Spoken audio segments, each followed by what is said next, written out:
बच्चों, आज हिंदी व्याकरण के अंतर्गत जो विषय हम पढ़ने जा रहे हैं वह है पद परिचय। पद परिचय के बारे में पहले थोड़ा सा मैं आपको परिचय दे दूं। शब्द और पद, सबसे पहले जानें कि शब्द और पद में अंतर क्या होता है। शब्द वाक्यों वर्णों का सार्थक समूह। शब्द वही शब्द जब वाक्य में प्रयुक्त होते हैं तो वो पद कहलाते हैं। अब ध्यान से सुने।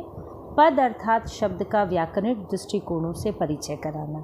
व्याकरण के अंतर्गत शब्दों के रूप, गुण, धर्म, लक्षण आदि की जानकारी रखना आवश्यक है। जैसे देखिए, राधिका बहुत अच्छा गीत गाती है। यहाँ राधिका और गीत दोनों रेखांकित शब्द हैं। मोहन प्रतिदिन बाजार से फल लाता है।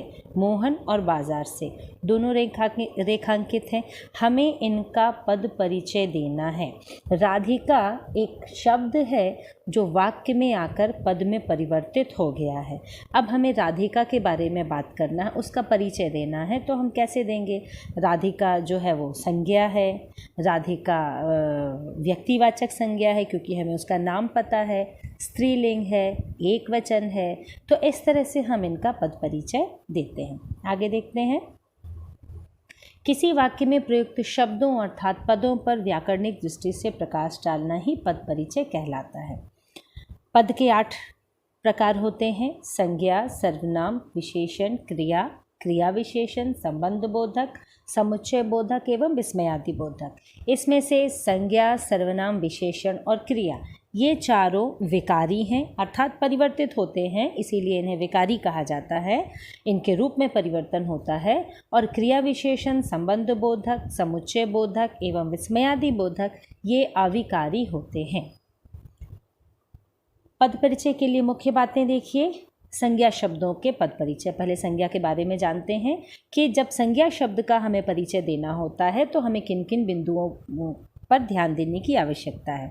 भेद, व्यक्तिवाचक, जातिवाचक, भाववाचक, लिंग, पुल्लिंग, स्त्रीलिंग, वचन, एक वचन, बहुवचन, कारक, किस कारक का प्रयोग किया गया है, कर्ता से लेकर संबोधन तक, संबंध, क्रिया या अन्य शब्दों से संबंध।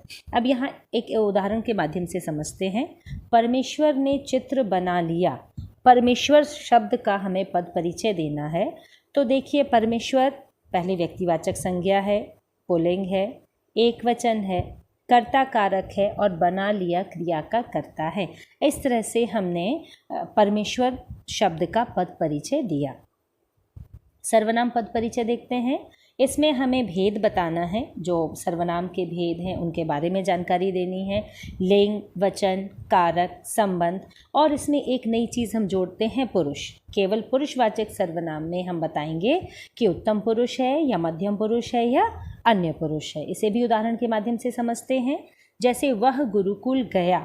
अब यहाँ देखिए, वह सर्वनाम तो है लेकिन कौन सा? अन्य पुरुषवाचक है। इसमें पुल्लिंग, एक वचन, कर्ता, गया क्रिया का कर्ता। उदाहरण वह दूसरा देखते हैं। वह कौन है जो अपने राष्ट्र को नहीं पूछता? कौन और जो अपने। इसमें देखें, कौन प्रश्नवाचक सर्वनाम है, पुल्लिंग है, एक वचन है।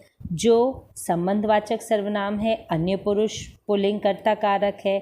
और अपने यहाँ पे क्या है? निजवाचक सर्वनाम है और राष्ट्र को संबंधी शब्द। तो इस तरह से हमें इन पदों का परिचय देना है। अगला देखिए, विशेषण का पद परिचय। इसमें हमें विशेषण के भेद बताने की आवश्यकता है। गुणवाचक, संख्यावाचक, परिमाणवाचक, सार्वनामिक। फिर हम लिंग के बारे में बात करेंगे। वचन बताएंगे कि एक वचन है या बहुवचन है और संज्ञा के साथ इसका संबंध बताएंगे। अब देखिए, संज्ञा के साथ संबंध कैसे बताना है, उदाहरण में समझें।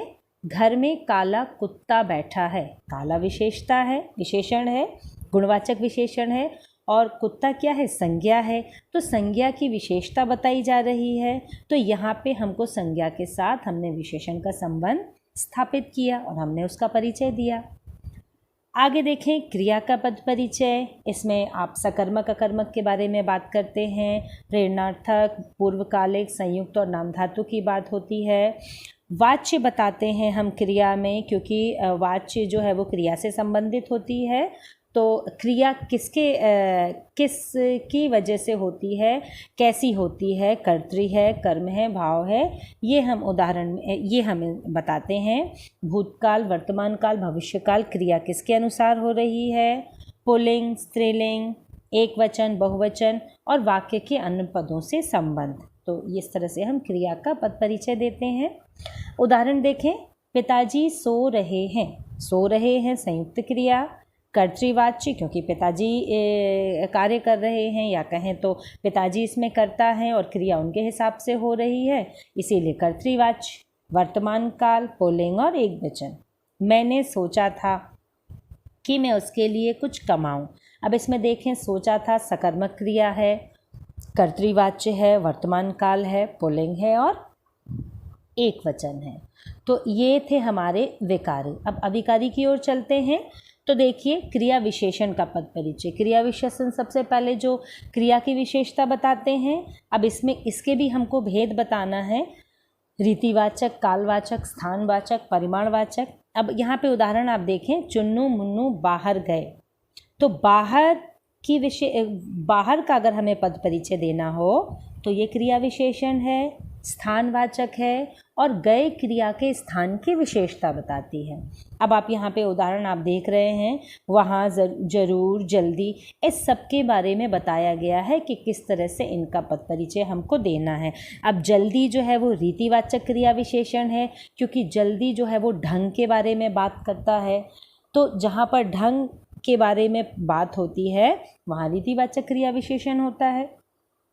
आगे देखें, संबंध बोधक का पद परिचय देखिए। इसमें भी हम भेदों के बारे में बात करते हैं, हम उसका भेद बताते हैं कि इसका जो है वो संबंध कालवाचक है, स्थानवाचक है, दिशावाचक है, कारणवाचक, तुलनावाचक, साधनवाचक, उद्देश्यवाचक, समानतावाचक, विरोधवाचक या संबंधी शब्द है। जैसे चोर से पहले पुलिस पहुंची, तो यहाँ पे से पहले यानी कि काल के बारे में बात हो रही है, से पहले समय के बारे में बात हो रही है, तो यहाँ पे संबंध बोधक और कालवाचक होगा। छत के ऊपर कौन बैठा है, संबंध बोधक छत के, तथा कौन इसके जो है वो संबंधी शब्द हैं। आते हैं समुच्चय बोधक के पद परिचय की तरफ। तो देखें, इसमें संयोजन, विभाजक और विरोध होता है, परिणाम स्वरूप आदि। जैसे राकेश ने खाना खाया और पढ़ने बैठ गया, यहाँ और पर ध्यान देंगे। माँ ने कहा कि आज वह खाना नहीं बनाएगी, यहाँ की पर ध्यान देंगे। देखिए, दोनों योजक हैं, वाक्य को जोड़ने का काम कर रहे हैं। और यहाँ पे क्या है, समानाधिकरण समुच्चय बोधक है, ये इन दोनों वाक्यों को मिला रहा है। राकेश ने खाना खाया और पढ़ने बैठ गया। दूसरा की व्याधिकरण समुच्चय बोधक है, माँ ने कहा कि तथा वह खाना नहीं बनाएगी, इन दो वाक्यों को मिलाता है। तो इस तरह से हम समुच्चय बोधक का पद परिचय देते हैं। विस्मयादि बोधक के पद परिचय में क्या होता है, इसमें हम हर्ष, शोक, विस्मय, संबोधन आदि भाव प्रकट करते हैं। जैसे अच्छा, अब आराम से बैठो, विस्मयादि बोधक है, स्वीकृति सूचक है, स्वीकृति के भाव को दर्शाने वाला है। अब अगर मैं उदाहरण दूसरा आपको के माध्यम से बताऊं, ओह तुमने तो सारा खाना समाप्त कर दिया, तो ओह यहाँ पे क्या है, विस्मयादि बोधक है, आश्चर्य और खेद को प्रकट करता है। तो इस तरह से ये विस्मयादि बोधक का पद परिचय है। बच्चों, आपको पद परिचय समझ में आया होगा।